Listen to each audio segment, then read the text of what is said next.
Hello again, my friends, and future and current funeral professionals. I know that there's some currents out there that continue listening just to, see what I'm up to. Hello, everybody. I am glad to be back. I just want to apologize. I am going to be taking a few hiatuses for personal reasons. I thought I could come back and balance everything with my life, but it's a little more than I can handle. Right now, for example, it is approximately 1 a.m. and I am recording this for you guys. And that's typically what I've been doing. So if you ever think I'm kind of drunk or loopy, just please remember I'm recording these at between the hours of midnight and 3 a.m. is like my witching hour. So any hoodles, it is good to be back. I'm going to do my best. I know you guys need as much as you can. And arts was my jam. I flew through that because that's my favorite. Science has been a little bit sticky because I've been sponsored by David, as many know. And he's got things he wants to do. He has ideas that he wants to bring to life. He has ideas for the podcast. And I've given him free license. I said, if you want to record an episode, feel free. So ideally, we'll get there. But that doesn't mean you guys should wait. So I want to cover something that is surprisingly important. And I really, really don't want you guys sitting down for your exam and going, I never learned this. So in science, just before we get started, science likes to ask you about history because, as you know, from if you went to a mortuary school, I know not everybody did. In some of your classes, you might have learned about certain individuals, like the father of embalming in America versus the founder of embalming in Europe. I'm not even going to list names because we'll get there, but I'm just trying to cut this short because my intros tend to go on way longer than they need to. But you get my point. They want to make sure that you know your stuff. Now, I don't want you to feel overwhelmed because I know when I started, I was like, I have to remember who, what, and where, why. And honestly, just I want you to take a nice deep breath. I know there's a lot of, especially with arts, I know that psychology book is a lot. You have to remember all of those names, all of their theories, the steps, etc. And that's kind of how it is with the history of embalming. And I apologize. I can't make it any easier for you. I wish I could lie to you, but I would be. I really, really, really want you to just not sleep on it, as the kids say. I'm 34, so anybody under that, you get me. But no, really, it is incredibly important to know your history of embalming.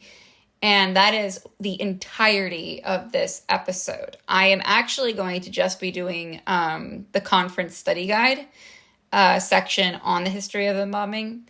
I may find a Quizlet and revisit what this is lacking, but we're going to do the glossary, etc., like we usually do, and we're going to start there. I find that is a good starting point, and if you have your exam in a couple of days, at least you got this. So give me a little time, bear with me. I do not feel comfortable putting out what I'm dealing with. You would all understand immediately if I told you what's going on. I can't do it. I see you guys as my friends. I connect deeply with the people on the other side that listen to me that I don't even see your faces, but I know so many of you. So many of you contact me and I feel so close to you. And I have told a couple of people, but it's something very close to my heart and it's a family member and I just can't. I can't do it. So if you guys don't mind just bearing with me, I'm trying not to cry, I'm sorry. If you guys don't mind bearing with me and just allowing me to publish these as I go, I'm going to do my best. And I really wanted to do these weekly, and I am going to try to get back to that. I just keep finding myself in that low place again. So I've been trying to, do what you do. Like, you distract yourself and don't get depressed, think of the other stuff, and this will be a good distraction. So I'm trying to see it that way. Another thing that I want to approach before we start this episode, Buzzsprout, podcasts, Spotify, those services that you guys, whoever uses those. YouTube, we're not even going to get into, because I honestly don't get a lot of anything on YouTube. Again, life kind of took a deep dive right when I started my YouTube, so I didn't have a chance to start doing what I wanted to do. I gotta know, I'm not gonna name names, because I just don't feel comfortable with that. I get fan mail. That's what it comes to me as. Now, when you send me fan mail, that's great. If you want the Taggart notes, if you have a question and you don't want to go hunt me down on Facebook, I'm still telling you, Facebook is the best way to find me. It's Meghan, Meghan, Opachensky, O-P-O-C as in cat, E-N-S-K-Y, only one of me, and I'm verified now. Message me. Now, Facebook's algorithm is getting crazy, and I have found that there are people who have messaged me months ago and they don't come up. So if you notice that I reply pretty quickly, unless I've got some stuff going on, so give me a day or two. I'm usually pretty on top of stuff. If the weekends I kind of, but during the week, I try to check that every week. What's it called? Spam and message requests. I really try, because I know that likely it's you guys. I also, you're going to laugh at this, because I definitely did, out of frustration more than anything. I am currently working on creating a Facebook quote-unquote fan page. I'm not saying I have fans. That's not the point. I'm trying to create a Facebook page dedicated specifically to the podcast. However, every time I do anything, Facebook zucks it, as they say, and suspends it and unpublishes it and says that they took it down for impersonation. Which I am telling you, I've been battling them for a week, and it cracks me up, because I'm impersonating who? Myself?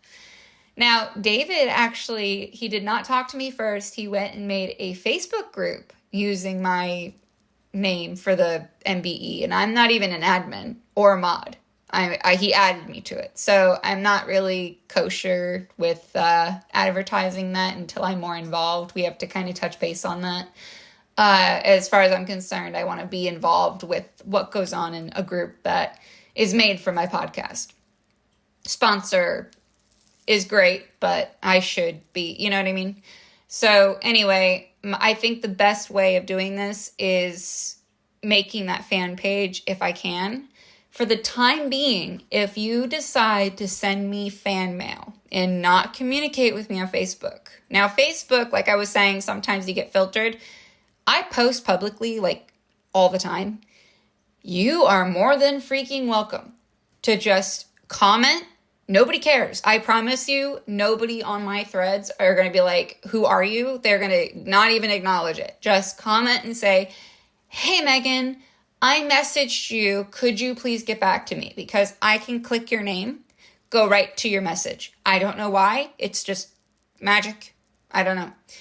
But if you choose to continue doing fan mail to request anything, I have absolutely no way of knowing who the heck you are aside from the name it gives me, usually a nickname.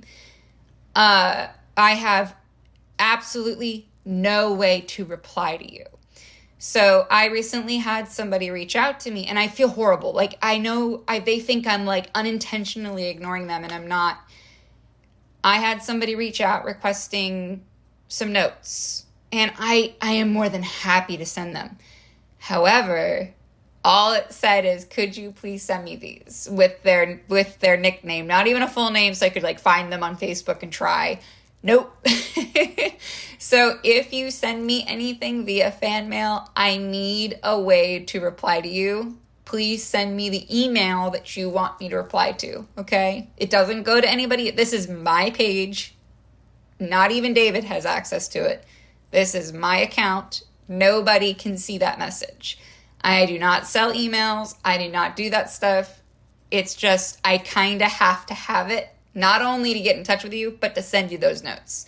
So I'm sure the person that messaged me recently is hopefully going to hear this episode. Please message me again, whether it be Facebook or fan mail again. Give me your email. I will happily do it. I am not ignoring you, I swear. I still feel horrible, which is why I'm doing this. So anyway, with that all being said, let's go on. Let's move on and go ahead and get started with the history of embalming, because we all know how exciting that class was, and I'm gonna warn you, I really didn't have much of an opportunity to make it much more fun. I apologize. I love you guys. I'm sorry. This is not one of the ones that I can like ha ha ha, So, and I swear I'm not drunk. It's just really late, and I try to have fun. I had somebody tell me you sound drunk, and I'm like, I just talk like that. I'm sorry. So anywho, let's go ahead and do this, right? So get your National Board Exam Study Guide by the Conference, volume 12.3 out, and let's go. All right.